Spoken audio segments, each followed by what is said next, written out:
Pemerintahan Orde Baru yang didirikan di atas puing-puing penghancuran Orde Lama dibangun di atas fondasi masyarakat yang monolitik. Pemerintah Soeharto yang menduduki kekuasaan sejak tahun 1966 sedari awal selalu berupaya mensterilisasi kekuasaan mereka dari kekuatan-kekuatan oposisi. Di bidang militer misalnya, Soeharto berusaha mengkonsolidasi kekuasaan dan pengaruhnya dengan mengangkat perwira-perwira yang disukainya dan menyingkirkan para perwira tinggi militer yang dianggap sebagai saingannya. Sementara di ranah politik, Soeharto berupaya menancapkan kekuasaan dengan berbagai rekayasa untuk kemenangan partai politiknya pada pemilu 1971. Dan di bidang ekonomi, rezim Orde Baru justru membuka lebar masuknya modal dan perusahaan-perusahaan asing untuk mengeruk untung di Indonesia. Kedatangan Ketua IGGI atau Lembaga Pemodal Asing Bentukan Amerika Serikat, Jan P. Prong di Jakarta, pada Minggu 11 November 1973 dijadikan para mahasiswa sebagai momentum awal untuk berdemonstrasi menolak modal asing. Aksi demonstrasi yang lebih besar juga digelar para mahasiswa dan berbagai elemen sipil untuk memprotes kunjungan Perdana Menteri Jepang Tanaka Kakuei ke Indonesia pada 14-17 Januari 1974. Di tengah kondisi inilah, pada 15 Januari 1974, kepemimpinan Orde Baru dibuat sangat terkejut dengan demonstrasi mahasiswa yang berujung kerusuhan massa. Para mahasiswa menganggap kebijakan pemerintah saat itu telah menyimpang dan tidak ditujukan untuk mensejahterakan rakyat. Peristiwa yang lebih dikenal sebagai Malari atau Malapetaka 15 Januari inilah yang kemudian menjadi titik tolak baru bagi politik represi rezim Soeharto. Aksi demonstrasi mahasiswa untuk memprotes campur tangan Jepang dalam ekonomi Indonesia ini semula hendak digelar di Bandara Halim Perdana Kusuma saat kedatangan Perdana Menteri Jepang Tanaka Kakuei. Namun, rencana ini gagal karena aparat keamanan memblokir semua jalan ke bandara.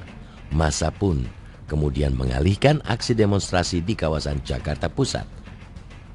Saat sebagian besar demonstran tengah berdiskusi di kampus Universitas Trisakti Jakarta, tiba-tiba beredar informasi telah terjadi kerusuhan massa di kawasan Jakarta Pusat. Dalam kerusuhan ini, sejumlah fasilitas umum dan bangunan toko antara lain di kawasan pertokoan Senen Jakarta Pusat dan Roxy Jakarta Barat dirusak dan sebagian dibakar massa. Aksi perusakan dan pembakaran ini juga disertai aksi penjarahan. Akibat kerusuhan ini, komplek pertokoan Senen yang baru saja dibangun dengan biaya sekitar 2,7 miliar rupiah hangus terbakar.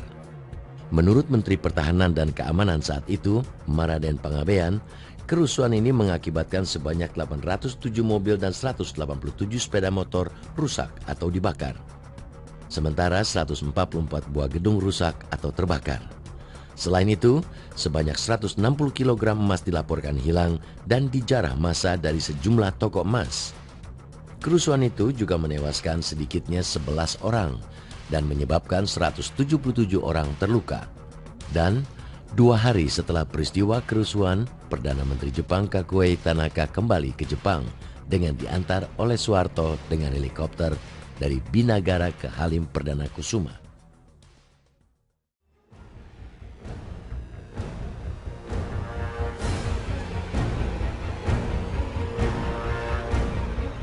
Sebanyak 775 orang ditangkap pasca terjadinya peristiwa Malari, termasuk beberapa pemimpin mahasiswa. Salah satunya Hariman Siregar, Ketua Dewan Mahasiswa Universitas Indonesia. Dalam persidangan, Hariman Siregar yang bersama sejumlah mahasiswa didakwa sebagai otak demonstrasi dan kerusuhan menolak disebut sebagai penyebab kerusuhan tersebut.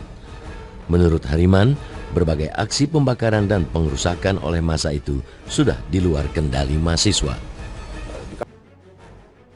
Hingga kini, banyak kalangan masih mempertanyakan siapa dalang di balik peristiwa kerusuhan Malari.